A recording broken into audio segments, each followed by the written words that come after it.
अवतार मेहर बाबा की जय.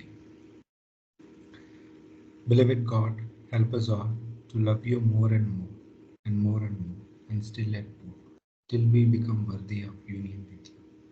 And help us all to hold fast to Baba's dham till the very end. Avatar Meher Baba ki jai. అందరికీ జై బాబా అండి. So డిస్కోర్సెస్లో మనం 8వ అధ్యాయంలో ఉన్నాం, 8వ చాప్టర్లో. సో రిమూవల్ ఆఫ్ సంస్కారాస్లో 2వ భాగం చదువుతున్నాము. ఇందులో బాబా మనకి ఇంతకుముందు చెప్పుకున్నట్టుగా 5 వేస్లో 4th వే అయినటువంటి dispersion and exhaustion of sanskaras గురించి మాట్లాడుతున్నారు ఈ చాప్టర్లో. సో డిఫరెంట్ ఇందులో కూడా చాలా మెథడ్స్ మాట్లాడారు, టెక్నిక్స్. ఆ టెక్నిక్స్ ద్వారా మనం సంస్కారాన్ని ఎలా డిస్పర్స్ చేయొచ్చు, పూర్తిగా తొలగించుకోవచ్చు, చల్లాచెదర చేయొచ్చు అనే విషయాన్ని చెప్తున్నాను. అందులో ముఖ్యంగా meditation, service, devotion or love, ఈ ఆస్పెక్ట్స్ గురించి, ఈ మెథడ్స్ గురించి మాట్లాడుతున్నారు. అందులో మెడిటేషన్ గురించి స్టార్ట్ చేసాం. మెడిటేషన్ యొక్క నేచర్ ఎలా ఉంటుంది ఏమిటి అనేది చెప్పుకున్నాం. తర్వాత ఫార్మ్స్ ఆఫ్ మెడిటేషన్ గురించి కూడా మాట్లాడాం. ఆ ఫార్మ్స్ ఆఫ్ మెడిటేషన్లో లాస్ట్ వీక్ చంద్రశేఖర్ గారు ఈ 2 పారాగ్రాఫ్స్ చదివారు. అయితే మనది సెకండ్ పారాగ్రాఫ్ గురించి మాట్లాడడానికి సమయం చాలేదు, అందుకే అబ్రప్ట్గా మనం క్లోజ్ చేసాం. ఒకవేళ ఏమైనా ప్రశ్నలు ఉన్నాయి ఈ పారాగ్రాఫ్ సంబంధించి అంటే మనం ఒకసారి దాని గురించి మాట్లాడదాం. తర్వాత వాసుదేవ్ గారు కూడా కొన్ని ప్రశ్నలు వేశారు, వాటి గురించి కూడా సార్ ఈ పారా ఒకసారి రీక్యాప్ చేశారు సార్, జస్ట్ అవుట్లైన్.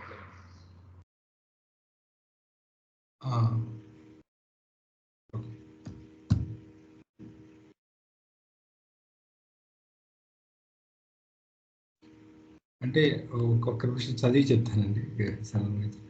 సో ఇక్కడ ఎవరికైతే అంటే ఏదైనా ఒక పాయింట్ మీద కాన్సన్ట్రేషన్ అనేది క్లియర్గా చేయగలరో వాళ్ళకి, అంటే కొంతమంది దృష్టి నిలపగలుగుతారు దేని మీదైనా, కొంతమంది దృష్టిని నిలపలేరు.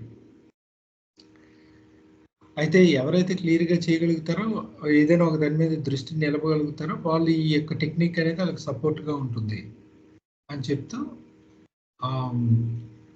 సాధారణంగా ఏం జరుగుతుందంటే ordinarily the energy of the mind is scattered through the divorce.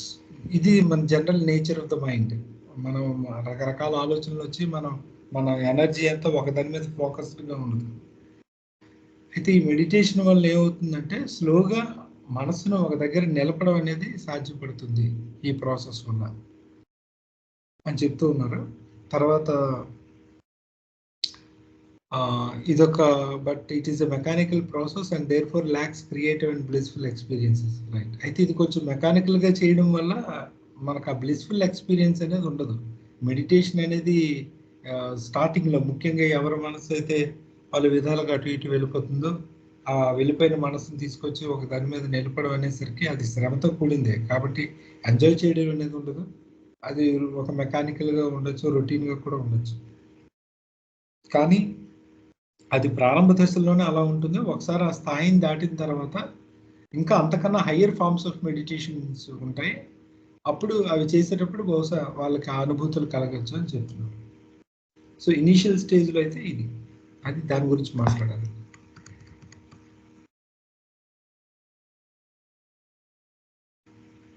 ఏమైనా ఉన్నాయంటే ఎవరికైనా ప్రశ్నలు కానీ?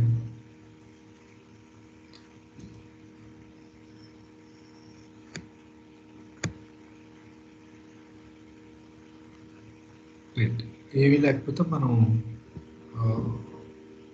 వాసుదేవరావు గారు అడిగిన క్వశ్చన్స్ గురించి ఒకసారి చూద్దాం. ఒకసారి వాసు మీరు, హలో,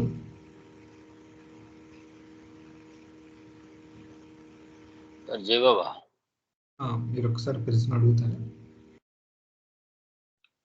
చదవమంటారు? ఓకే. సో మీరు అడిగింది ఏంటంటే what actually means the word positive samskaras and negative samskaras, how can we discriminate as such names are not existing in God speaks. అంటే మీరు అడిగేది అసలు పాజిటివ్ సంస్కారాస్ అంటే ఏంటి, నెగిటివ్ సంస్కారాస్ అంటే ఏంటి, అలాగే గాడ్ స్పీక్స్లో ఈ విధమైన క్లాసిఫికేషన్ ఏమీ లేదు కదా, అలాంటప్పుడు ఎందుకు ఇక్కడ ఇలా చెప్పారు, అంతేనండి? అవును సార్, అవును. ఓకే. ఎవరైనా మాట్లాడతారండి దీనికి సంబంధించి? నేను చెప్దాం అనుకుంటున్నా. చెప్పండి. ఈ పుస్తకంలో ఉన్నది వేరుగా ఉంది. ఇంతకుముందు కాంటెక్స్ట్‌లో ఏంటంటే పాజిటివ్ సంస్కారాన్స్ దోస్ సంస్కారాలు that are about to be materialised అన్న టైప్‌లో చెప్పారు. అంటే యాక్టివ్ స్టేట్‌లోకొచ్చే సంస్కారాస్ పాజిటివ్ అన్నట్టుగా చెప్పారు. బట్ నేను తీసుకునే పద్ధతి ఏంటంటే, ఏ సంస్కారం అయితే మరిన్ని సంస్కారాలని క్రియేట్ చేయదో అదంతా పాజిటివ్ సంస్కారాస్. ఏ సంస్కారం అయితే ఆహ్, మరిన్ని సంస్కారాలను క్రియేట్ చేస్తుందో అది నెగెటివ్ సంస్కారాస్. ఈ చూడండి కరెంట్‌లో పాజిటివ్, నెగెటివ్ అంటారు. నెగెటివ్ అంటే అదేం అలా ఏం ఉండదు. యాక్చువల్‌గా ఏంటంటే ఒకటి ఇస్తుంది, ఒకటి తీసుకుంటుంది. ఇచ్చేదాన్ని మనం పాజిటివ్ అంటాం. ఇంకో పేరు పెట్టలేక తీసుకునేదానికి నెగెటివ్ అంటాం. అయితే తీసుకోవడం తప్పా అంటే తీసుకోవడం తప్పు కాదు. ఏదైతే తీసుకుంటుందో అది కొన్ని రోజులయిన తర్వాత మళ్ళా ఇవ్వడం మొదలెడుతుంది. ఒక మొక్క నీరు తీసుకుంటుంది, గాలి తీసుకుంటుంది, మినరల్స్ తీసుకుంటుంది.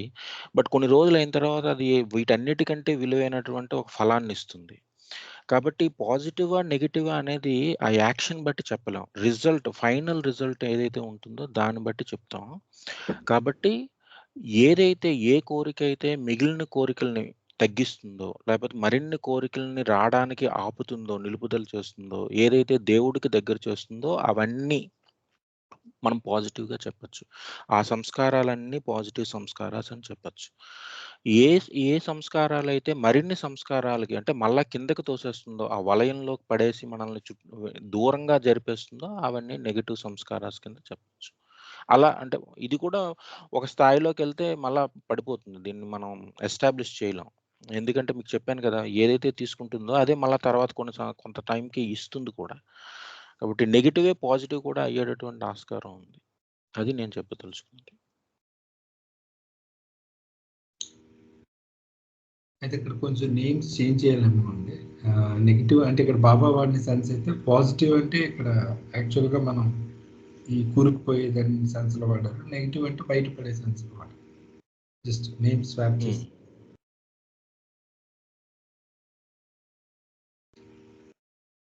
వాసు మీరు ఇంకేమైనా ఉన్నాయా? అంటే ఈ ఎక్స్‌ప్లనేషన్ ఒక రకంగా ఓకే. అంటే మన అండర్‌స్టాండింగ్ వరకు ఓకే ఉంది. హ్మ్. అయితే నెక్స్ట్ దానికి వెళ్దామండి.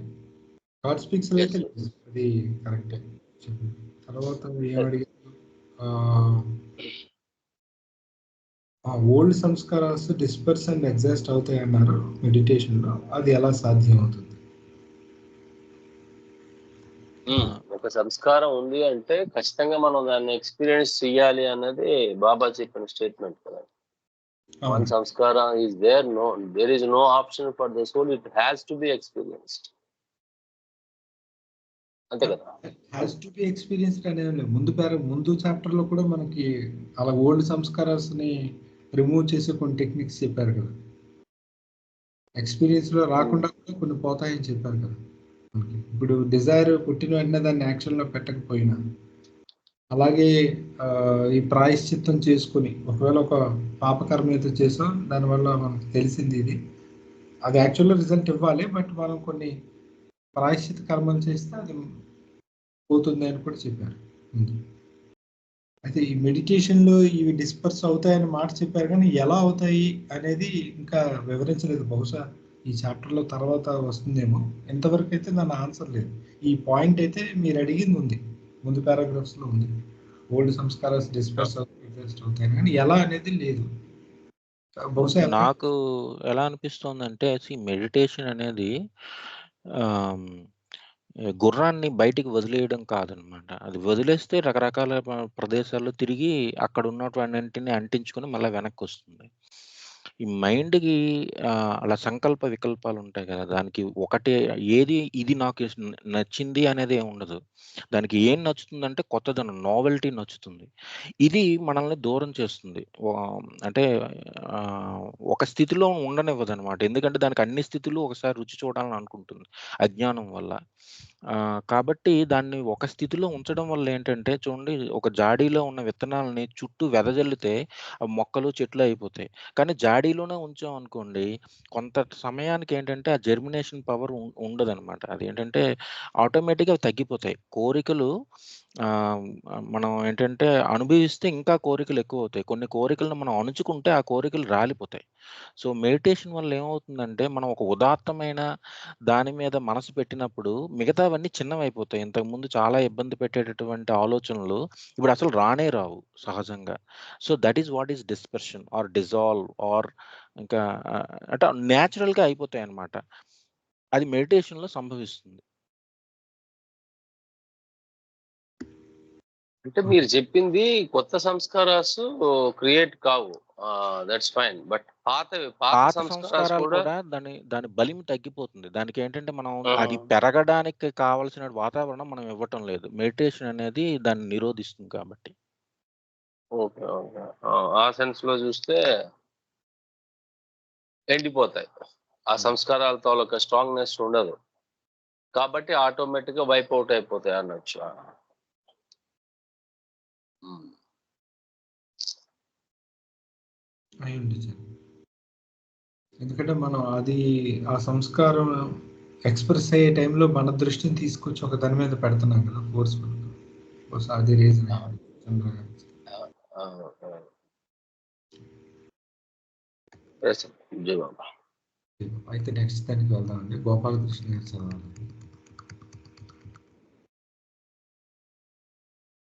సార్ గోపాలకృష్ణ గారు. ఓకే అండి. Meditation on personal and impersonal aspects of God.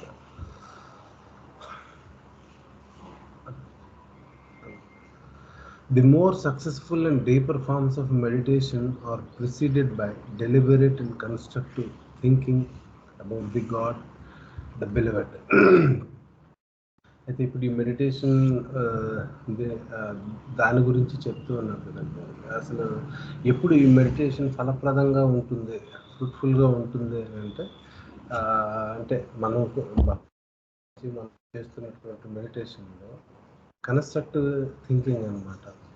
అంటే నా ఉద్దేశం కన్స్ట్రక్టివ్ థింకింగ్ అని అంటే చాలా పాజిటివ్గా థింక్ చేయడం. నాకు అనిపించింది చెప్తున్నాను. కన్స్ట్రక్టివ్ థింకింగ్ అంటే అలా మనం మెడిటేషన్లో ఉండేటప్పుడు మనం ఆ పాజిటివ్ థింకింగ్ టువార్డ్స్ గాడ్, అంటే ప్రతి విషయాన్ని కూడా, అంటే మన మనసు వెళ్ళినటువంటి ప్రతి విషయం కూడా గాడ్కి కనెక్ట్ చేయడం లాంటి థింగ్స్ అనమాట. అంటే మనసు ప్రతి దగ్గరికి వెళ్ళిపోతుంది, బట్ ఈ మనసు వెళ్ళిన ప్రతి దగ్గరికి భగవంతుని తీసుకెళ్ళటం అనమాట. అంటే మనసుని భగవంతుడి దగ్గరికి తీసుకురావడం కాకుండా మనసుని అక్కడికి తీసుకెళ్ళటం. ఇలాంటి థింగ్స్ చేసేటప్పుడు ఏమవుతుంది అంటే అది చాలా సక్సెస్ఫుల్గా ఉంటుంది అనమాట. ఆ మెడిటేషన్ ఇంకా చాలా ఫ్రూట్ఫుల్గా కూడా ఉంటుంది ఆ విధంగా చేయటం వల్ల. అయితే God can become the object of the meditation either in his impersonal aspect are in his personal aspects. అయితే మనం మెడిటేట్ చేసేటప్పుడు దేని మీద మెడిటేట్ చేస్తాం? మనం మెడిటేట్ చేయడానికి ఒక వస్తువు ఉండాలి. ఆ వస్తువు మీద మనం మెడిటేట్ చేస్తాం. అంటే ఇక్కడ ఈ విషయంకి వచ్చేటప్పటికి మన మెడిటేషన్ రెండు థింగ్స్ మీద చేయొచ్చు. ఒకటి ఏంటి అని అంటే సగుణ రూపాల మీద, భగవంతుడి తాలూకా సగుణ రూపం, అదే సాకారం అంటాం, లేకపోతే భగవంతుడి తాలూకా నిరాకారం మీద. ఈ రెండింటి మీద కూడా చేయొచ్చు. భగవంతుడి నిరాకారాన్ని ధ్యానం చేయొచ్చు, భగవంతుడి సాకారాన్ని ధ్యానం చేయొచ్చు. అయితే meditation on the impersonal aspect of God is suitable only for those who have the special aptitude for it. అయితే ఇక్కడ ఏంటంటే భగవంతుడికి ఒక ఆకారం లేదు, అంటే నిరాకారంగా ఉన్నటువంటి భగవంతుడిని, లేదా విశ్వం అంతా కూడా నిండి నిబిడీకృతమైనటువంటి భగవంతుడిని మనం ధ్యానించాలి అని అంటే దాన్ని ఏంటంటే లైక్ జ్ఞానాత్మకంగా చూడాలి, జ్ఞానాత్మకంగా ఊహించాలి. తప్పితే మనకి స్పెసిఫిక్గా ఒక ఆబ్జెక్ట్ ఏదో నేను ఒక విగ్రహం చూస్తున్నాను, లేకపోతే ఒక రూపాన్ని చూస్తున్నాను అన్నటువంటి భావనలో ధ్యానం చేయలేము. కాబట్టి ఏంటంటే ఈ విధమైనటువంటి నిరాకారాన్ని ధ్యానించడం అనేటువంటిది ఇది అందరికీ సూట్ అయ్యేటువంటి మెథడ్ కాదు. అందరూ చేయలేరు దాన్ని. అదేంటంటే అందరూ చేయలేరు అనే కన్నా కొంతమందికి ఆ విధమైనటువంటి లక్షణాలు ఉంటాయి కాబట్టి, అంటే ఆ విధమైనటువంటి అభిరుచులు ఉంటాయి. ఆ అభిరుచులు ఉండడం చేత వాళ్ళు భగవంతుని ఆ విధంగానే కొలుస్తారండి, నిరాకారంగానే కొలుస్తారు. అటువంటి వాళ్ళకి సూట్ అవుతుందండి. అంటే మనం బయట ఉన్నటువంటిది చూసి చెప్తుంటాం జనరల్గా, బట్ లోపల మనకు అలా ఉండడం చేత బయట ఈ విధంగా ఎగ్జిబిట్ అవుతుంది. లైక్ ఇప్పుడు నేను అంటాను, లైక్ నేను పేపర్ చదవడం అన్నది నాకే హ్యాబిట్ కాదు. కొంతమంది అది చేస్తే కానీ మార్నింగ్ ఏ వర్క్ చేయడానికి వెళ్ళరు. అంటే ఇది బయట జరుగుతున్నటువంటి విషయం, కానీ ఇంటర్నల్గా విషయం ఏంటంటే అసలు పేపర్ చదవాలి, న్యూస్ తెలుసుకోవాలనే సంస్కారం ఆ లోపల లేదు. తన అభిరుచుల్లో కానీ తన కొన్ని సంస్కారాల్లో అది లేదు. ఆ లేకపోవడం చేత బయటికి ఇలా కనిపిస్తాడు అనమాట. అలాగా ఏంటి అని అంటే ఇప్పుడు నిరాకారాన్ని ధ్యానించాలి అన్నా కూడా ఆ నిరాకారాన్ని ధ్యానించాలి అనేటువంటి దానికి సంబంధించినటువంటి ఇది లోపల ఉండాలి. అలా ఉన్నటువంటి వాళ్ళకి మాత్రమే అది సూట్ అవుతుంది అన్నమాట. It consists in focusing all thoughts on abstract and unmanifest existence of God. అది అంటే ఇప్పుడు అటువంటి దాన్ని ఎలాగా ఇది చేస్తారు అని అంటే, it consists in focusing all thoughts on the abstract and unmanifest existence of God. అంటే నిజానికి సృష్టి అంతా కూడా భగవంతుడి నిండు ఉన్నాడు, యూనివర్సెస్ అన్నీ కూడా. కానీ నీకు నిరాకారం అంటే అది మేనిఫెస్టేషన్లో ఉన్నట్టుగా అనిపించదు, మేనిఫెస్ట్ అయ్యి లేదు కదా. అంటే ఒక రూపంలాగా కానీ ఏదో దానికి ఒక గుణం కానీ ఏం కనపడదు కదా. కాబట్టి నీ ఆలోచనలు అన్నీ కూడా జ్ఞానాత్మకంగా భగవంతుడు ప్రతి చోట ఉన్నాడు అన్నటువంటి అబ్స్ట్రాక్ట్ థింకింగ్ మీదనే ఫోకస్ చేయాలన్నమాట. అలా ఫోకస్ చేసేటప్పుడు మాత్రమే దాన్నే మనం నిరాకార ఉపాసన అంటాం కదా, లేదా నిరాకార ధ్యానం అంటాం. On the other hand, meditation on the personal aspect of God consists in centering all thoughts upon the form and attributes of God. అలా కాకుండా అది సగుణ ధ్యానం అనుకోండి. అంటే సాకార ధ్యానం అంటే ఇప్పుడు నాకు ఒక ఫామ్ ఇష్టం, బాబా ఇష్టం, బాబా సమాధి వెనకాల కూర్చున్నటువంటి ఇష్టం అనుకోండి. నేను నాకు అసలు నిజానికి ధ్యానం చేయడం ఈజీ అయిపోతుంది. ఎలా అని అంటే నాకు ఆ రూపం కనిపిస్తుంది. అలానే భగవంతుడు అదే బాబా తాలూకు గుణాలు ఏవో అవి వాటి మీదైనా మనం ఫోకస్ చేయొచ్చు అనమాట. సో ఆ విధంగా ఆయన పర్సనాలిటీ లేదా పర్సనల్ ఆస్పెక్ట్స్ లేదా ఆయనకు సంబంధించినటువంటి ఫాము లేదా ఆయనకు సంబంధించినటువంటి గుణాలు వీటి మీద మెడిటేట్ చేయడం అన్నటువంటిది ఈ సెకండ్ దాంట్లోకి వస్తుంది అనమాట. అంటే సాకార ధ్యానం మీదకి వస్తుంది అనమాట. అది ఇక్కడ ఈ రెండు విషయాలు చెప్పారు. ఒకటి సాకార ధ్యానం, రెండోది నిరాకార ధ్యానం. ఈ రెండింటి గురించి ఈ పారాలో చెప్పాడు. బట్ ఏది ఏమైనప్పటికీ కూడా మన ఆలోచనలు ఒక ప్రాపర్ వేలో ఉంటే అదే కన్స్ట్రక్టివ్ థింకింగ్ అనేది కదా, కన్స్ట్రక్టివ్ థింకింగ్ అబౌట్ గాడ్. ఆ విధంగా ఉంటే either this way or that way ఏ విధంగా అయినా భగవంతుడి మీద ధ్యానం చేయొచ్చు. బట్ ఇంపర్సనల్ అంటే నిరాకార ధ్యానం అన్నటువంటిది అందరికీ సూట్ అయ్యేటువంటిది కాదు. అందరికీ సూట్ అయ్యేటువంటిది కాదు అని చెప్పలేదు. బట్ కొంతమందికి ఆ స్పెషల్ యాటిట్యూడ్ ఉన్నటువంటి ఆ కైండ్ ఆఫ్ యాప్టిట్యూడ్ ఉన్నటువంటి వాళ్ళకి మాత్రమే, నాట్ యాటిట్యూడ్ యాప్టిట్యూడ్ ఉన్నటువంటి వాళ్ళకి మాత్రమే అది సూట్ అవుతుందని చెప్పారు దీంట్లో.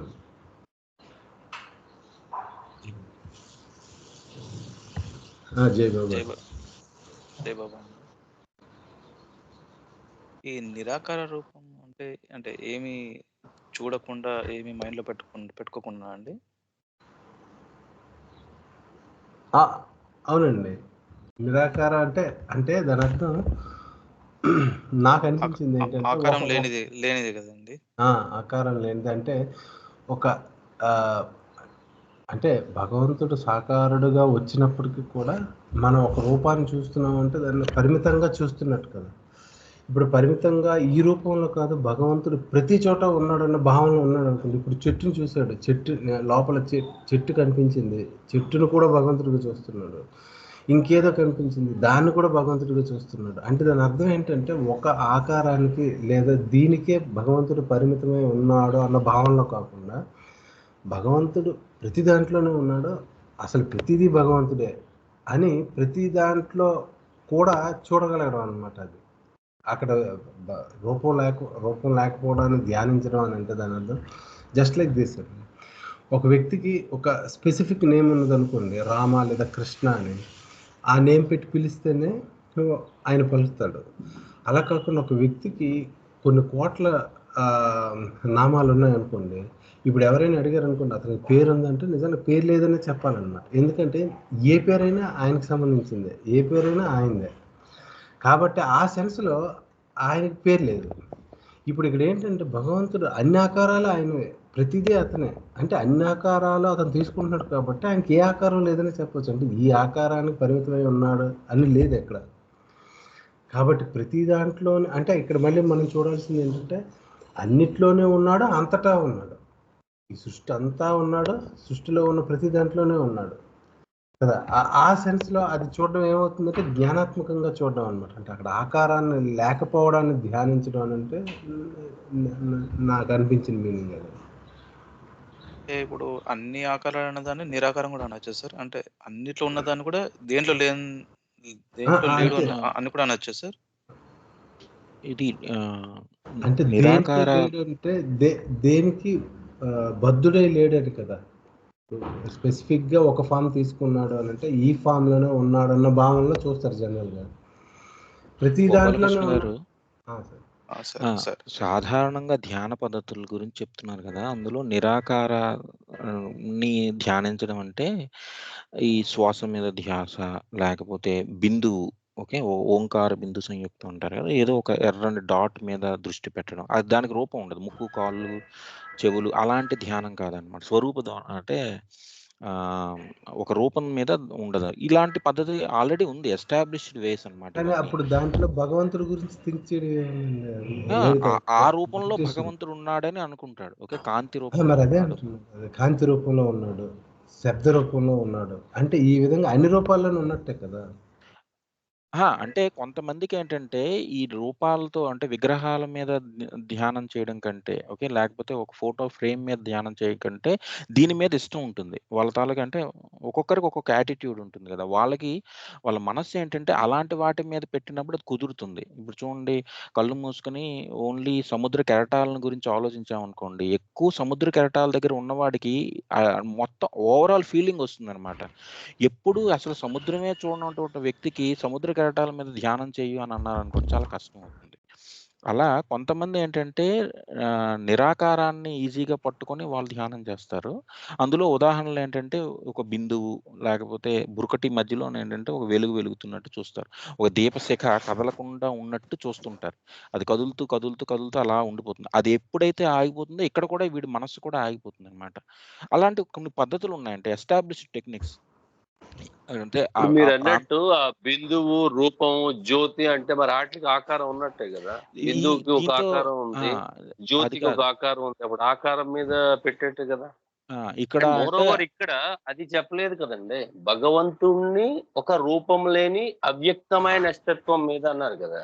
ఆ అవ్యక్తమే నార్మల్ టెర్మినాలజీలో వ్యక్తం అంటే ఏంటంటే ఒక వస్తువు కింద కనబడడం, అంటే ఒక ముక్కు, కాళ్ళు, చెవులు ఉన్నట్టుగా కనబడడం దేవుడు అంటే. ఇప్పుడు దీపం అన్నారనుకోండి, అది వ్యక్తమా అవ్యక్తమా అంటే మనం డిస్కస్ చేసే ఆ లెవెల్ బట్టి ఉంటుందన్నమాట. ఒక రకంగా చూస్తే వ్యక్తం ఎందుకంటే నా కంటికి కనిపించిందని, అవ్యక్తము ఎందుకంటే అది ఒక రూపంలో లేదు, ఒక దాని కాళ్ళు చేతులు లేవు అని.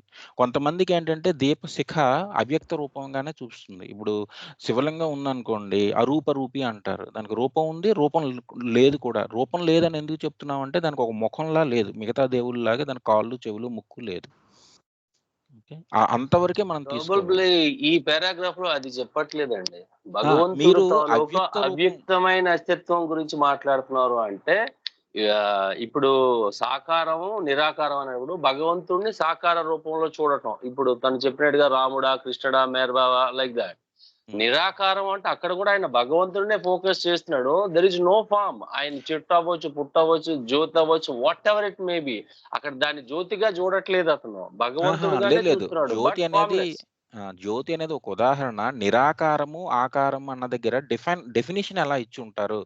ఆకారము అంటే ఈ కళ్ళు, ముక్కు, చేతులు ఉన్నట్టు. అంటే ఒక మానవ రూపంలో చూడడం. నిరాకారం అంటే దీనికి వ్యతిరేకంగా, దీనికి కాదు అన్నట్టుగా అన్ని మిగతావన్నీ నిరాకారంగా వస్తాయి. పరిపూర్ణమైనటువంటి అవ్యక్త రూపాన్ని దర్శించడం అనేది చాలా అసంభవం. అంటే మానవ మేధస్సుకి అది అందదు. అది యాక్చువల్‌గా న్యాచురల్‌గా వస్తుంది. చిట్ట చివరిలో ఏంటంటే మెర్జ్ అయిపోతాడు. వాడికేంటంటే సాధకుడు, సాధ్య వస్తువు 2 ఒకటే అయిపోతాయి. అప్పుడు నిజమైన అవ్యక్తం వస్తుంది. ఓకే. అది అసలు అంటే దాన్ని చెప్పలేనటువంటి స్థితి అది. అది మనం మాటలతో చెప్పలేం. ఎంత చెప్తే అంత రాంగ్ అయిపోతూ ఉంటుంది. సరే ఇప్పుడు అంతటా ఉన్నది, ఎక్కడ లేనిది ఇవన్నీ బోత్ సేమ్ అనా సార్ ఇవన్నీ? అంతటా ఉన్నది ఎక్కడా లేనిది అనా? లేదు. అంతా ఉన్నది ఏది లేదు. అంటే నేనేమంటున్నా అంటే ఆకారుడు, నిరాకారుడు అంటే దేవుడు అన్ని చోట్ల ఉంటున్నాడు, ఎక్కడ లేడు. అంటే ఇవన్నీ 2 సేమేనండి? కాదు. ఎక్కడా లేడనేదేం లేదు. ఓకే. అంతటా ఉన్నవాడినే కొంతమంది ఒక దగ్గర ఉన్నవాడిగా చూస్తూ ఉంటారు. వాడికి అది పట్టుకోవడం ఈజీ అవుతుంది. ఓకే. అది కరెక్టే. కూడా అది మనకు అర్థం కావడానికి అలా మాట్లాడతారు. అంతేగాని అది ఇన్ఫినిటీ అంటే అది అంటే ఈ మీనింగ్ మనం ఇలా అర్థం చేసుకోవచ్చా? ఇప్పుడు సాకారుడు అంటే నిరాకారుడా? అదే అంటున్నాం గదా! మీరు సో మరొకసారి మీ ప్రశ్నని అంటే రీఫ్రేజ్ చేయండి. అప్పుడు మేము ముగ్గురం కలిసి ఏం చెప్తే బావుంటుందో అని ఆలోచిస్తాం. ఇప్పుడు నేనేమంటున్నా అంతటా ఉన్నది ఏది లేనిది, ఏది కానిది. ఇప్పుడు ఇప్పుడు భగవంతుడు అంటే మనం అన్ని చోట్ల ఉంటున్నాడు. ఎక్కడ లేదనే అంటే నిరాకారుడు. అంటే ఇప్పుడు ఎగ్జాంపుల్‌గా ఆకారుడు, నిరాకారుడు తీసుకోండి. భగవంతుడు అన్ని చోట్ల ఉంటున్నాడు. ఎక్కడ ఎక్కడ లేని చోటు గూడా అంటున్నాము. అంటే ఎక్కడా లేని అని ఇక్కడ ఎక్కడొచ్చింది మీకు ఆ థాట్? ఎక్కడ అది? ఇప్పుడు నిరాకారుడు అని జెప్పేసి అంటున్నారు కదా ఇక్కడ. అంటే నిరాకారుడు అంటే ఒక ఆకారంలో ఉన్నవాడు కాదు. అన్ని ఆకారాల్లో ఉన్నవాడు వాడే. ఓకే. అంతే అంటే దీనికి అపోజిట్ కూడా మనం అదే అనుకుంటున్నాం గదండీ బేసిక్‌గా. అన్ని చోట్ల ఉన్నవాడు భగవంతుడు అంటున్నాం. హ్మ్. ఆకారం లేనిది గూడా మళ్ళీ భగవంతుడే అంటున్నాం. అంతే గదండీ! అయితే ఆకారం కూడా అతనికి లేదు యాక్చువల్‌గా. అన్ని ఆకారాలు అతనివే. ఆకారం లేకుండా కూడా అతను ఉండగలడు. అవ్యక్త స్థితిలో అతను ఉంటాడు. ఓకే. లేటెంట్ స్టేజ్ అంటారు. అదేంటంటే మన కంటికి కనిపించదు. But it is there. అది కరెంట్ ఉంది. వైర్‌లో ఉన్న కరెంట్ అనమాట. అది మనం స్విచ్ చేసి బల్బ్ వెలిగితే చాలామంది ఇక్కడ కరెంట్ ఉందని చెప్తారు. కానీ బల్బ్ లేకపోయినా కరెంట్ ఉంది. అది వైర్‌లో ఉంది. అది అవ్యక్త స్థితి. అది ఎప్పుడూ ఉంటుంది. ఓకే. వ్యక్తం కావడం, అవ్యక్తం అంటే మళ్ళా వెళ్ళిపోవడం దీన్నే దాన్నేమంటారు సృష్టి, లయం అంటారు. ఈ రెండింటికి ఆధారంగా ఉన్న ఒక స్థితి ఒకటుంది. ఆ స్థితిని కొంతమంది పట్టుకుంటారు. ఓకే. అది. గోపీకృష్ణ ఇంకా ఒకవేళ ఉంటే మనం ఆఫ్‌లైన్‌లో మాట్లాడతామండి. ఓకే. షూర్. అయితే ఈ పారాగ్రాఫ్‌లో చర్చ ఎక్కువ సమయం చేశాం కాబట్టి మనం ముందుకు వెళ్దామండి. సమ్మరీ అయితే 2 కైండ్స్ ఆఫ్ మెడిటేషన్స్ ఉంటాయని చెప్పారు. Personal, impersonal. సో వాళ్ళకి ఏదైతే ఇష్టమో బట్టి ఆ వ్యక్తి ఆ రెండిట్లో దేన్నైనా అడాప్ట్ చేసుకోవచ్చు. సో నెక్స్ట్ దానికి వెళ్దామండి గోపాలకృష్ణ గారు. After intensive meditation, the mind might want to settle down, not on the object of meditation, but on the steadiness of the expansive peace experienced during the meditation. అయితే మనం ఇది experience చేస్తూ ఉంటాం. అంటే like నార్మల్గా ఇంటెన్సివ్ మెడిటేషన్ లేకపోతే normal meditation చేసేటప్పుడు చివర్లో ఒక కైండ్ ఆఫ్ పీస్ఫుల్నెస్, అంటే పీస్ఫుల్నెస్ అని అంటే పీస్ఫుల్నెస్ ప్రత్యేకంగా రావడం కాదు, మైండ్ కొంచెం స్టడీ స్టేట్లో ఉంది, ఆలోచనలు తగ్గి ఆ ఉండడం చేత చాలా మెంటల్ కామ్నెస్ ఉంటుంది అనమాట. ఆ మెంటల్ కామ్నెస్నే మనకు పీస్ఫుల్నెస్గా అనిపిస్తుంది. అయితే after intensive meditation the mind might want to settle down. ఈ మెడిటేషన్ అయిన తర్వాత ఈ మైండ్ ఏమవుతుందంటే సెటిల్ అవ్వడం అని అంటే మైండ్ సెటిల్ అవ్వడం అంటే మీనింగ్ ఏంటంటే ఎప్పుడు కూడా కంటిన్యూస్ ఫ్లో ఆఫ్ థాట్స్ అలా వస్తూనే ఉంటాయి కదా, నెగిటివ్ పాజిటివ్ అవే ఇవే కాకుండా వస్తూనే ఉంటాయి. అయితే ఇప్పుడు ఏమవుతుందంటే ఒక స్థితిలో అది ఉండడానికి ట్రై చేస్తుంది. దేని మీద అంటే not on the object of meditation but on the steadiness of the expansive peace experienced during the meditation. అంటే ఈ ప్రాసెస్లో భాగంగా ఏమవుతుందంటే ఒకసారి సపోజ్ అనుకుందాం, ఏదో ఒక సాకారం మీదనే మనం ధ్యానం చేస్తామని అనుకుందాం, రాముడి మీద, కృష్ణుడి మీద, మెహర్బాబు మీద, ఎవరి మీద. ఇలా ఏదైతే ఆబ్జెక్ట్ మనం దేని మీద అయితే మెడిటేట్ చేస్తున్నామో కొంత ఇంటెన్సివ్ మెడిటేషన్ తర్వాత ఏమవుతుందంటే ఈ మన మైండ్ ఏంటి అని అంటే సెటిల్ అవుతుందని చెప్తున్నాం కదా, స్టేబుల్ స్టేట్కి రావడానికి ట్రై చేస్తుంది. దేని మీదకి యాక్చువల్గా అది వెళ్తుంది అని అంటే ఏదైతే మనం ధ్యానం చేస్తున్నామో ఆ ధ్యానం చేస్తున్నటువంటి రూపం మీద నిలబడిపోకుండా మనం ధ్యానం చేయడం వల్ల ఏదైతే మనం ఒక పీస్ని ఎక్స్పీరియన్స్ చేస్తామో ఆ పీస్ మీదకి వెళ్ళిపోతుంది. But on the steadiness of the expansive peace experience during the meditation. అంటే ఆ మెడిటేషన్ చేయటం వలన మనం ఏదైతే మెంటల్ పీస్ని ఎక్స్పీరియన్స్ చేస్తున్నామో ఆ పీస్ఫుల్ స్టేట్లో ఉండడానికి మన మైండ్ ట్రై చేస్తుంది. Such movements are the natural results of the fatigue of the faculty of imagination and they should be effortlessly encouraged. అంటే మెడిటేషన్ అన్నప్పుడు థింకింగే నిజానికి. ఫస్ట్ నువ్వు థింకింగ్తోనే స్టార్ట్ చేస్తావు, ఇలా పలానా భగవంతుడు, పలానా ఫామ్లో ఉన్నాడు, పలానా గుణాలు ఉన్నాయి, ఇవన్నీ కూడా థింకింగే కదా. అయితే ఏమవుతుందంటే మన థింకింగ్ అంటే ఇమాజినేషనే. నీకు అక్కడ ఇక్కడ ఏదో ఫోటో చూసావు లేదా ఒక ఫామ్ చూసావు, అది నువ్వు కళ్ళు మూసుకునేటప్పుడు నువ్వు దాన్ని ఇమాజిన్ చేస్తూ ఊహిస్తూ ఉన్నావు. అయితే ఈ ఊహ ఏమవుతుందంటే ఎందుకు ముందు పేరాలో చెప్పినట్టు ఇలా మనం మెడిటేషన్ చేస్తూ ఉంటే వెళ్ళి ఆ మెంటల్ పీస్ అనేటువంటి ఒక స్టడీ స్టేట్లో ఉండిపోవడానికి దాని మీద ఎందుకు ఫోకస్ చేస్తుంది అని అంటే మన ఆలోచనలు కూడా మన థింకింగ్ కూడా ఏంటి అని అంటే థింక్ చేస్తూ ఉండేటప్పుడు కూడా ఒక స్థాయికి అలసిపోతూ ఉంటాం. The natural result of the fatigue of the faculty of imagination. అంటే ఒక స్థాయి తర్వాత నీ ఆలోచనలకు కూడా ఆ శక్తిహీనతను పొందుతాయన్నమాట, అలసిపోతాయన్నమాట. ఆ అలసిపోవడం చేత ఇలా అలసిపోవడం చేతనే లైక్ ఆ మెంటల్ పీస్ఫుల్నెస్ని అది ఎక్స్పీరియన్స్ చేస్తుంది నిజానికి. అంటే కొత్త థాట్స్ని ఎంటర్టైన్ చేయకుండా. అంటే ఏం చెప్తున్నారంటే ముందు చెప్తున్నటువంటి ఆ పీస్ని ఎక్స్పీరియన్స్ చేసేటువంటి స్టేట్లో మైండ్ ఉండిపోవడం అన్నటువంటిది దేని కాన్సిక్వెన్స్ అంటే it is a natural result of the fatigue of the faculty of imagination. మన ఇమాజినేషన్ అన్నటువంటి ఈ ఇమాజినేషన్ కేపబిలిటీ ఏదైతే ఉందో దాని తాలూకా శక్తిహీనత లేకపోతే అది అలిసిపోవడం అన్నమాట.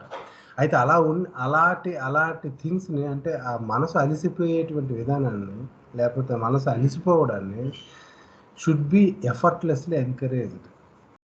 అవి ఎంకరేజ్ చేయాలన్నమాట దాన్ని, effortlessly encouraged. Meditation should be spontaneous and not forced. అంటే మనం ఇలాగా ఈ ఇమాజినేషన్ చేస్తూ ఉండడం కానీ లేకపోతే ఏదైనా కానీ కూర్చొని ధ్యానం చేయడం అని అంటే ఫోర్స్ఫుల్గా చేయటం కాదు. ఏదో ఒకసారి should be spontaneous and not forced. అంటే లైక్ ఒక ఎగ్జాంపుల్ చెప్తాను ఇక్కడ. ఏంటి అని అంటే ఏదో ఈరోజు ఎలాగైనా మెడిటేషన్ చేయాలి అని మనం కూర్చుంటే నేను అక్కడ నిజానికి చాలా వర్క్స్ ఉంటాయి మనకి. ఆ వర్క్స్ అన్నీ కూడా మన మైండ్లోనే వస్తుంటాయి. రావడం చేత ఫోర్స్ఫుల్గా మైండ్ అటు నుంచి ఇటు నుంచి తీసుకొచ్చి భగవంతుడి దగ్గర పెట్టడానికి ట్రై చేస్తాను. అనుకుంటున్నాను నేను దీన్నే ఫోర్స్ఫుల్గా మనం ఒక టైం బౌండ్ పెట్టుకుని ఈ టైంలో నేను మెడిటేషన్ చేస్తాను అని అనుకుంటాం కదా, దాన్నే ఫోర్స్ఫుల్గా చేయడం అని అంటున్నట్టు అనిపిస్తుంది. కానీ మెడిటేషన్ ఎలా ఉండాలంటే should be spontaneous and not forced. అదే స్పాంటేనియస్ ఇన్ ద సెన్స్ అప్రయత్నంగా రావాలన్నమాట. లైక్ ఎలాగనంటే ఇక్కడ చెప్తున్నటువంటిది లైక్ ఇప్పుడు మనం మెడిటేషన్లోనే ఉన్నాము, మన థాట్ని ఫోర్స్ చేసి ఒక ఆబ్జెక్ట్ దగ్గరికి తీసుకురావడం, అదే భగవంతుడి దగ్గరికి తీసుకురావడం కాదు, భగవంతుడినే థాట్ వెళ్ళినటువంటి ప్రతి దగ్గరికి తీసుకెళ్ళడం అన్నటువంటిది కొంచెం బెటర్ థింగ్ అన్నమాట. లైక్ మనం ఏదో మెడిటేషన్లో ఉండేటప్పుడు ఒక సముద్రం కనిపించింది. ఆ సముద్రం కనిపిస్తే లైక్ సముద్రం దగ్గర నుంచి మీ మైండ్ని భగవంతుడి దగ్గరికి లేదా భగవంతుడి ఫామ్ దగ్గరికి తీసుకురావడం కాదు, సముద్రం దగ్గరికే భగవంతుడిని తీసుకెళ్తాం అన్నమాట. అంటే ఇంత మహాసాగరాన్ని సృష్టించినటువంటి భగవంతుడు ఎంత అందంగా ఉన్నాడో, ఇలా అందంగా ఉన్నటువంటి వాడు నేను ఏదైతే ధ్యానం చేస్తున్నానో ఈ రూపంలో ఉన్న భగవంతుడు అని మనసు వెళ్ళినటువంటి ప్రతి దగ్గరికి కూడా భగవంతుని తీసుకెళ్ళడం అన్నటువంటిది అంత ఫోర్స్ఫుల్గా మైండ్ని అదే భగవంతుడి దగ్గర తీసుకురావడం అనేటువంటి ప్రాసెస్ కిందకి రాదనమాట. అలాంటి ఇది చేయమంటున్నారు అనమాట. Like meditation should be spontaneous and not force. ఇది ఒక మీనింగ్. ఇంకొకటి ఏంటంటే ఎవరు చెప్తున్నారండి, so should be spontaneous and not forced అంటే నేను అనుకుంటున్న మీనింగ్ ఇంకోటి చెప్తాను. మెడిటేషన్ అని అంటే జనరల్గా కూర్చొని ఏదో లైక్ ఏదో ఒక ఆసనంలో కూర్చొని ఏదో దీని మీద దృష్టి పెట్టి ఇలా భగవంతుడిని మనం ఫోర్స్ఫుల్గా థింక్ చేయడమే అవ్వక్కర్లేదు. మనం ఏదో వర్క్ చేసుకుంటూ ఉన్నాము, వర్క్ నడుస్తూ ఉన్నది, బట్ వర్క్ లోపలే నువ్వు లోపల అంటే అది ఎవరికి వినపడదు, కనపడదు. ఇన్హరెంట్గా నువ్వేంటంటే భగవంతుడి నామాన్ని చాంట్ చేస్తూ ఉన్నావు, భగవంతుడి నామాన్ని స్మరిస్తూ ఉన్నావు, లేదా ఆయన రూపాన్ని తలుచుకుంటూ ఉన్నావు. అది కూడా అది కూడా మెడిటేషన్ అండి. చాలా సహజంగా ఉన్నటువంటి మెడిటేషన్ అనమాట. అది నీ వర్క్స్ నువ్వు చేస్తూ ఉంటావు, ఆ వర్క్స్లోనే భగవంతుడిని నువ్వు ధ్యానిస్తూ ఉంటావు. అయితే in the moments of the surging of the divine impulses imagination should be let loose and alert to soul. అంటే ఇప్పుడు మనం ధ్యానంలో ఉండేటప్పుడు అనుకుందాం, అలా భగవంతుడి గురించి థింక్ చేస్తూ ఉండేటప్పుడు ఆ దైవీ ప్రేరణకు సంబంధించినటువంటి కొన్ని ఇంపల్సెస్ మనకి అది కొన్ని ప్రేరణలు వస్తూ ఉంటాయి. In the moments of surging up of divine impulses అంటే అటువంటి ప్రేరణలు వచ్చేటప్పుడు ఏంటంటే imagination should be let loose and allowed to serve. అంటే మన ఇమాజినేషన్ ఏదైతే ఉందో ఆ ఇమాజినేషన్ కూడా మనం లూజ్ అవ్వడం అనమాట. అంటే ఆ ఇమాజినేషన్ కూడా స్టాప్ అయిపోవాలన్నమాట ఆ స్థాయిలో. ఆ స్టాప్ ఇమాజినేషన్ కూడా స్టాప్ అయిపోయి నార్మల్గా దాన్ని వదిలేసినప్పుడే ఏమవుతుంది అని అంటే ఈ కైండ్ ఆఫ్ థింగ్స్ కొంచెం ఎక్కువ టైంని ఎక్స్పీరియన్స్ చేయొచ్చు అనమాట. లైక్ ఏంటి, surging up of divine impulses, ఆ ప్రేరణని మనం ఎక్కువ టైం ఎక్స్పీరియన్స్ చేయొచ్చు అని నాకు అనిపించిందండి. ఈ సెంటెన్స్ తర్వాత మీరు చెప్పండి, నేను ప్రాపర్గా చెప్పలేకపోతే కనుక. The flight of imagination should be controlled only by the set purpose of becoming one with the infinite. The flight of imagination should be controlled by అంటే ఇమాజినేషన్ నిజానికి ఏంటంటే మన ఆలోచనలు లేకపోతే మన ఊహలో అటు ఇటు తిరుగుతూ ఉంటాయి ధ్యానంలో కూడా. కానీ ఇవన్నీ కూడా దేని ద్వారా కంట్రోల్ అవ్వాలి అని అంటే by the set purpose of becoming one with the infinite. అంటే ఈ ఆలోచనలో ఇమాజినేషన్లో కూడా భగవంతుడితో ఒకటవడం, లేదా ఎవరైతే ఇన్ఫినిట్ గాడ్ అని మనం అనుకుంటున్నామో ఆయనతో ఒకటవ్వడం అనేటువంటి ప్రక్రియల్లో ఉన్నట్టుగానే అటువంటి వాటి ద్వారానే కంట్రోల్ అవ్వాలన్నమాట. అంటే లైక్ ఇక్కడ కొంచెం దీన్ని ఎక్స్ప్లెయిన్ చేయాలి ఎవరైనా. నాకు అనిపించింది ఏంటి అని అంటే ఇప్పుడు దీంట్లో ఉండేటప్పుడు కూడా ధ్యానంలో ఉండేటప్పుడు కూడా మన మనసు చాలా చాలా ప్రాంతాల్లోకి తిరుగుతూ ఉంటుంది. అది స్పెసిఫిక్గా ఒక దగ్గర ఉండిపోలేదు కదా. అయితే ఇప్పుడు దీన్ని మనం కంట్రోల్ చేయాలి. ఈ కంట్రోల్ చేయటం కూడా ఏంటి అంటే ఈ కంట్రోలింగ్ అన్నటువంటిది కూడా ఆ భగవంతుడి తాలూకా అనంతత అన్నటువంటి ఆ లక్షణాన్ని ఊహిస్తూనే దాన్ని కంట్రోల్ చేయాలి. జస్ట్ ఇందాకలు అన్నట్టుగా అది ఎక్కడికి వెళ్ళినా కూడా ప్రతి చోట భగవంతుడే ఉన్నాడు, లేకపోతే భగవంతుడే అనంతంగా నిండున్నాడు, ఇలాగా భగవంతుడి తాలూకా ఆస్పెక్ట్స్తోనే దాన్ని కంట్రోల్ చేయాలి తప్పితే it should not be influenced by the currents of the divorce feelings of lust, greed and control. But అది ఏంటి అని అంటే అది అలా వదిలేసినప్పుడు ఈ కైండ్ ఆఫ్ ఈ ఫ్లోలోకి వెళ్ళిపోకూడదు. అది లైక్ లస్ట్ఫుల్ థాట్స్, గ్రీడ్ఫుల్ థాట్స్, లేకపోతే లైక్ యాంగర్ రిలేటెడ్ థింగ్స్, దాన్ని అదే నీ ఆలోచనని ఇన్ఫ్లుయెన్స్ చేయకూడదు. నీ ఆలోచన ఓన్లీ ఇన్ఫ్లుయెన్స్ అవ్వాల్సినటువంటిది లేదా కంట్రోల్ చేయబడాల్సింది ఓన్లీ భగవంతుడి తాలూకా ఇన్ఫినిట్యూడ్ని బేస్ చేసుకొని అన్నట్టు చెప్పారు. ఈ ఈ చివర ఈ 2 లైన్లు కొంచెం ప్రాపర్గా చెప్పి ఉండకపోతే కనుక ఒకసారి చెప్పండి. గోపాలకృష్ణ గారు, యాక్చువల్గా ధ్యానం అనేది ఏంటంటే మనస్సుని ఒక దగ్గర ఉంచడం. మనసుకి చాలా శక్తి ఉంటుంది. It is powerful. బట్ అదేంటంటే అన్ని వైపులు వెళ్ళిపోతుంది కాబట్టి దాని పూర్తి శక్తిని మనం సరిగా వినియోగించుకోలేము. ధ్యాన ప్రక్రియ ఏంటంటే it is like sharpening of the knife. Okay, బండగా ఉన్న ఒక కత్తితో ఒక ఒక చెట్టుని మనం నరకలేం. కానీ ఆ కత్తిని అలా రోజు ఒక రాయి మీద ఒక సర్టెన్ యాంగిల్లో పెట్టి పాలిష్ చేసాం అనుకోండి, అది దారుగా తయారవుతుంది, షార్ప్ అవుతుంది. ఇప్పుడు ఒక ప్రమాదం వస్తుంది. మనసు ఏంటంటే అన్ని వైపులా వెళ్ళిపోయినటువంటి ఒక వ్యక్తి సమాజానికి పెద్ద నష్టం ఏం కలిగించలేడు. ఎందుకంటే వాడికి శక్తి లేదు. మనోబలం లేదనమాట. కాబట్టి వాడేం చేయలేడు. కానీ మనోబలం వచ్చేసిందనుకోండి ధ్యాన ప్రక్రియ వల్ల, అంటే వాడు ఒక దాని మీద ఫోకస్ చేసినప్పుడు వాడేంటంటే దేని మీద ఫోకస్ చేసినా అది బాగా విజృంభించుతాడనమాట. అలాంటి వ్యక్తి ఒక లో లెవెల్ క్వాలిటీస్ మీదకి మనసు వెళ్ళిపోయిందనుకోండి, ఆ ధ్యానం ఉంది. వాడేంటంటే ఈ లస్ట్ గాని, గ్రీడ్ గాని వీటి మీద వెళ్ళిపోయిందనుకోండి, ఇంతకు ముందు కంటే విజృంభించి మరీ అందులోకెళ్ళిపోతాడు. ఎందుకంటే కత్తి ఉంది. ఇప్పుడు అది దారుగా ఉంది. దాంతో పొడిస్తే మనుషులు చచ్చిపోతూ ఉంటారు. ఇంతకుముందు కత్తి దారుగా లేదు కాబట్టి ఏం చేసినా అయ్యేది కాదు. అటువంటి సమయంలో నువ్వేం చేయాలంటే నీ తాలూకా ఒక దగ్గర ఏకీకృతమైనటువంటి మనసునే బుద్ధి అంటారు. నీ బుద్ధి చిన్న విషయాల మీద పెట్టద్దు. ఓకే, ఉదాత్తమైన విషయాల మీద పెట్టు. ఉదాత్తమైనది ఏది ఉంది ఇక్కడ ప్రపంచంలో? ఒకటే ఉంది, అది దైవం. కాబట్టి దైవం మీద నీ బుద్ధిని కేంద్రీకరించడం ద్వారా ధ్యానం వల్ల వచ్చేటువంటి పరిపూర్ణమైనటువంటి ఉపయోగాన్ని నువ్వు పొందగలుగుతావు. అలా లేదా ధ్యానంలో మనసు ఒక దగ్గర నిలబడిపోతున్నది అంటే అటువంటి శక్తి వచ్చినప్పుడు ఈ లస్ట్, లేకపోతే యాంగర్, గ్రీడు, లేకపోతే లోపం ఇలాంటి వాటి మీద పట్టావా ఇంకా కిందకి వెళ్ళిపోతావు అన్నది ఇక్కడ చెప్తున్నదండి.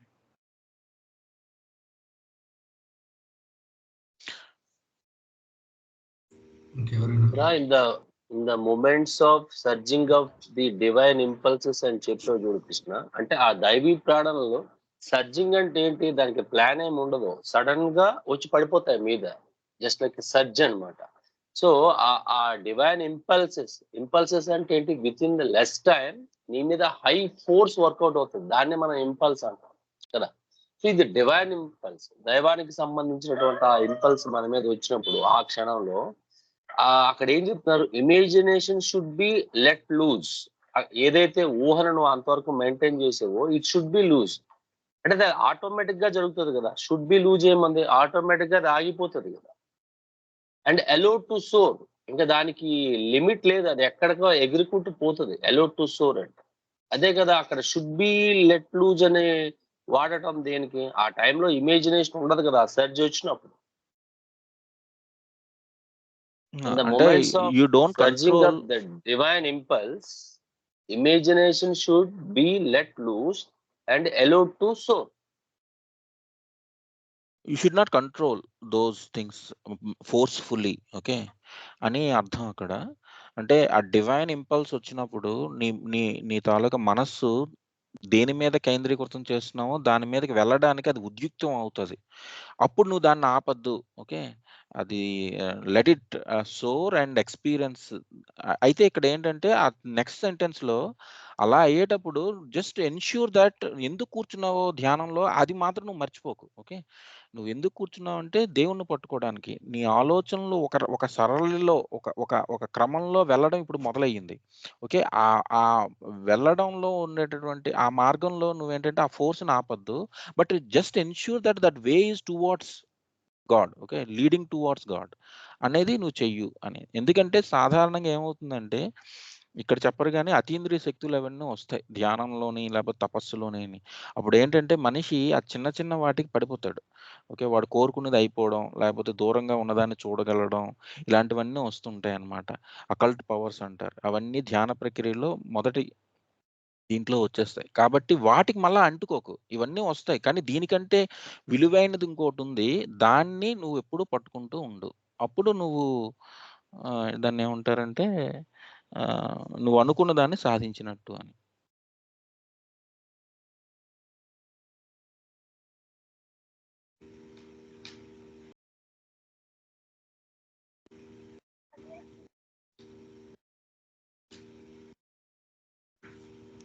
ఎవరైనా మాట్లాడతారు?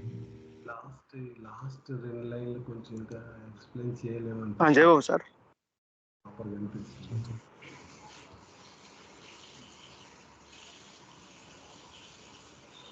జయబాబు సార్.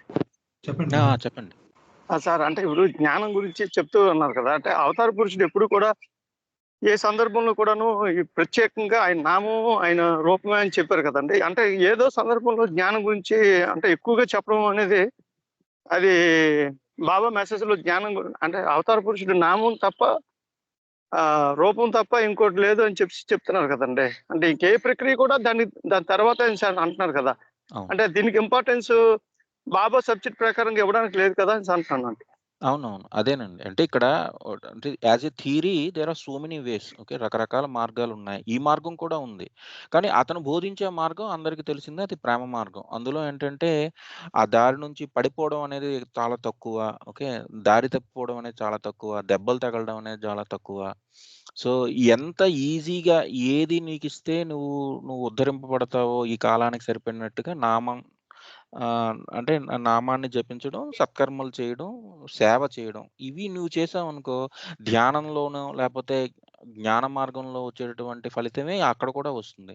కానీ ఈ ధ్యాన పద్ధతిలో గాని, జ్ఞాన మార్గంలో గాని, ఇంకా మిగతా పద్ధతుల్లో అసలు ఫెయిల్ అవ్వడానికి ఎక్కువ ఛాన్స్ ఉంటుంది. సక్సెస్ అయినా అంటే success in the sense like even if you make the progress, there are every likelihood that you may actually face a lot of issues because of the process itself అని చెప్తారు. ఈ కాలంలో ఏంటంటే మన తాలూకు మానసిక అంటే మనోప్రవృత్తులకి అంటే కాలం మారుతోంది కదా. మన చుట్టూ ఉన్నటువంటి పరిస్థితులు ఈ ధ్యాన పద్ధతికి గాని, జ్ఞాన మార్గానికి గాని అనుకూలంగా లేవు. కాబట్టి నీకంత కష్టపడడం ఎందుకు? నువ్వు ప్రేమ మార్గాన్ని ఎంచుకో అని. ఇప్పుడు ప్రేమించడం కూడా కష్టమైపోతుంది.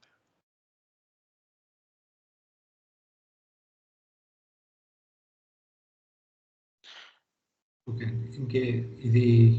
దీని మీద ఇంకా ఫర్దర్గా డిస్కస్ చేద్దాం, లేకపోతే నెక్స్ట్ మూవ్ అవుతాం. సో గోపాలకృష్ణ గారు, ఈ రెండింటి గురించి మీకు ఇంకా క్లారిటీ కావాలి sir?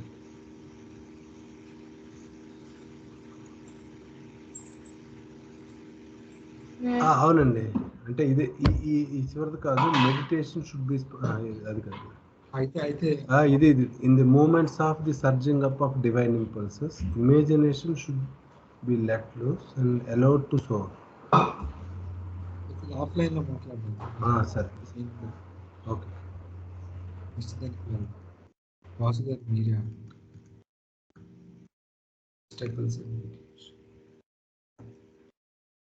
Okay sir, continue. Sorry Uma మీరు. Success in concentration comes only gradually, and the novice is likely to be disheartened because he does not get satisfactory results in the beginning.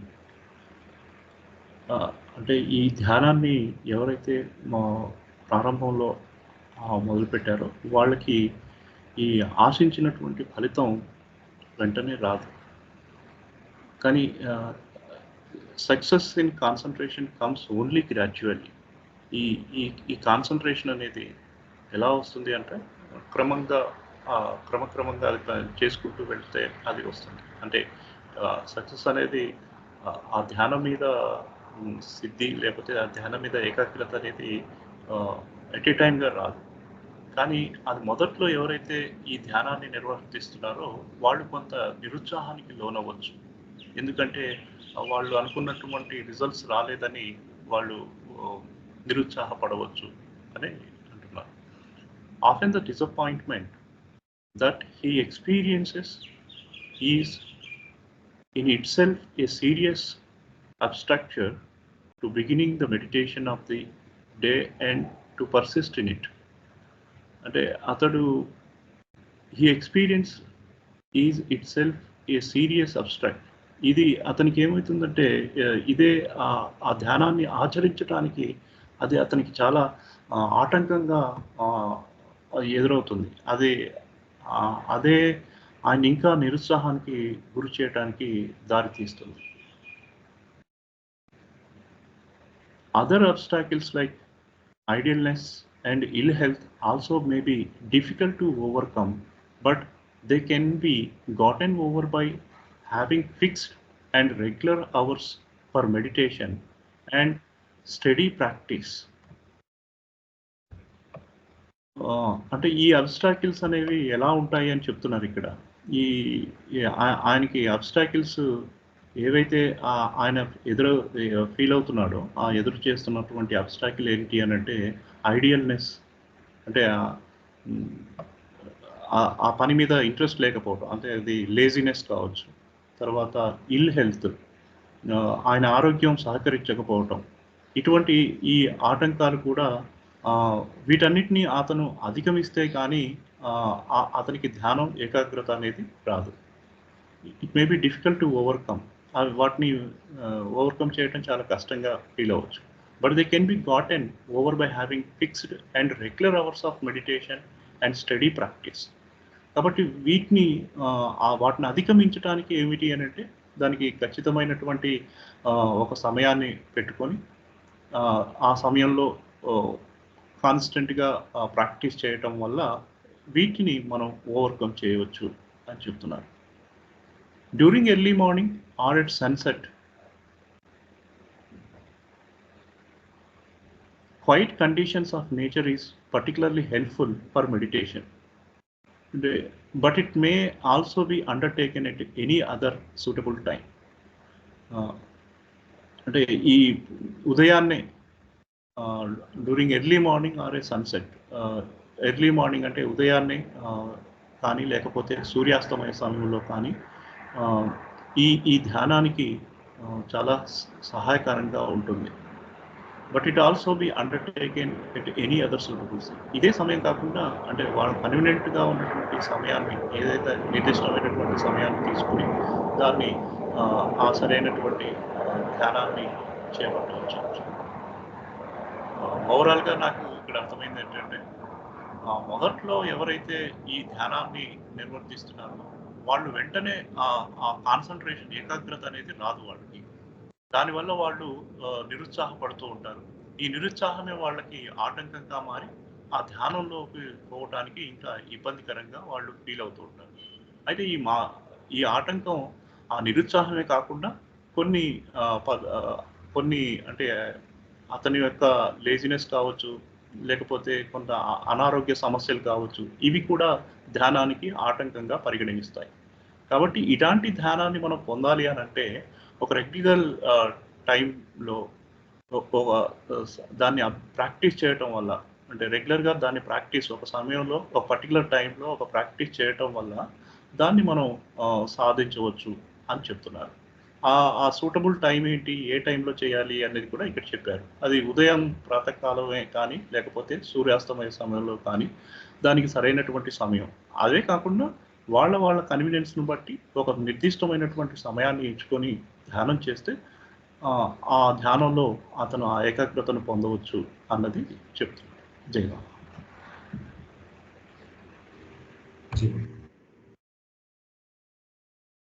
ఏమైనా questions ఉన్నాయండి?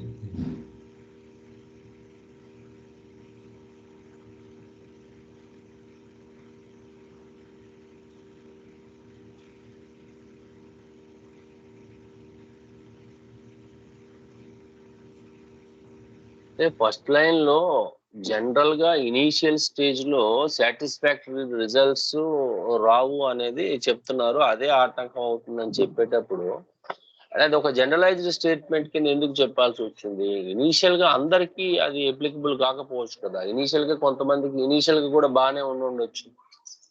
మనం general గా initial stage లో అది satisfactory result ఉండదు, అదే abstract అవుతుంది అని రాశారు కదా. అంటే మొదట్లో ఆ ధ్యానాన్ని ఒక గొప్పగా ఊహించుకుంటారు కదా సార్. ఎవరైనా చెప్పినప్పుడు ఏదైనా విషయం ఓహో అలా జరుగుతుందా, ఇంకా మార్నింగ్ మనం అనుకున్నాం ఈ బుక్ ఉంది అనగానే దాంట్లో కొద్ది ఎక్సైట్మెంట్ స్టేట్మెంట్స్ మనకి ఇచ్చారు. చాలా బాగుంది కదా అనేసి అనుకున్నాం. బుక్ కూడా పెట్టారు. ఇప్పుడు దాని బుక్ నేను ఓపెన్ చేశాను.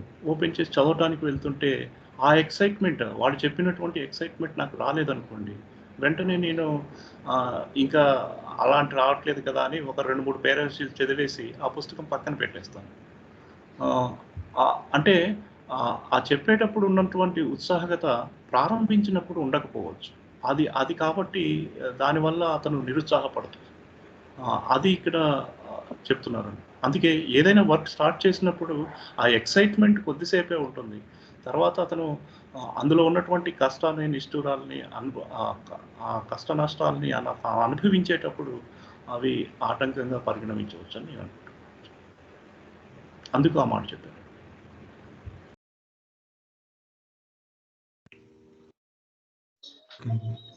అయితే 7 అయింది కాబట్టి ఇక్కడితో మనం దీన్ని ముగిద్దాం. ఒకవేళ ఇంతవరకు ఈరోజు అయిన పారాగ్రాఫ్స్ మీద కానీ గతంలో అయిన వాటి మీద ఏమైనా మీకు సందేహాలు అవి వాట్సాప్ గ్రూప్లో పోస్ట్ చేయండి. వాటిని రేపు మార్నింగ్ మనం డిస్కస్ చేసి తర్వాత పారాగ్రాఫ్స్. అంతవరకు సెలవు. జై బాబా.